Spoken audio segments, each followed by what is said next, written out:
Hello everyone, কেমন আছো তোমরা সবাই? আশা করছি সবাই খুব ভালো আছো আর আমিও খুব ভালো আছি। তো তোমাদের সাথে আরও একটা নতুন ভিডিও নিয়ে চলে আসলাম।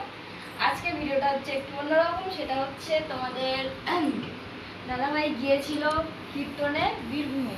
তো ওখানে শক্তিগড়ের মানে পশ্চিমবাংলার সবচেয়ে বিখ্যাত মিষ্টি ল্যাংচা আর মিহিদানা তোমাদের খুলে দেখাচ্ছি যে ল্যাংচার সাইজগুলো কত বড়। আর একটা জিনিস আমি একটু পরে দেখাচ্ছি, সেটার জন্য ওয়েট করো আর পুরো ভিডিওটা দেখো স্কিপ না করে।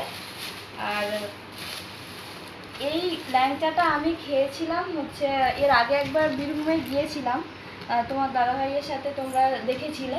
তখন খেয়েছিলাম, এত ভালো লেগেছিল, কিন্তু আসার সময় আমাদের মানে রাত হয়ে গেছিলো প্রচুর, সেই জন্য আর আনা হয়নি।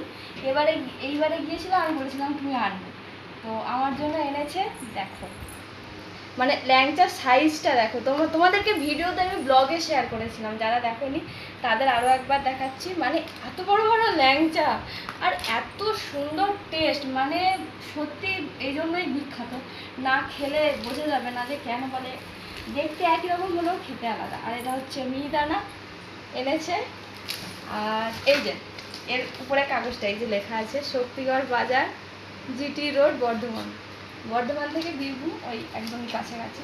যাই হোক, আর একটা যেটা আকর্ষণীয় বিষয় আছে, যেহেতু কালকে ছিল রাসগান, আর রাসগানে তো এমনি সবাই তো সেই যে আসল পাতে সবাই টাকা দিয়ে যায়, এটা তোমরা সবাই জানো। আর কিন্তু এটা হচ্ছে দিয়ে গেছে একটা টাকার মালা। মানে এটা হচ্ছে কত টাকা দিয়েছে, মানে এই 10 টাকা বা 20 টাকা এটা কোনো বিষয় না। এইটা যে দিয়েছে এটা একটা অনেক বড় প্রাপ্তি, বা এটা একটা মানে অনেক সম্মানের। মানে তোমার দাদাভাইয়ের কাছে তো একটা বিশাল বিশাল একটা সম্মানের, আর আমাদের অনেক গর্বের বিষয় যে দেখো মানুষের কতটা ভালোবাসা দিয়েছে। মানে ওর গান শুনে কমিটি খুশি হয়ে ওরা সাথে সাথে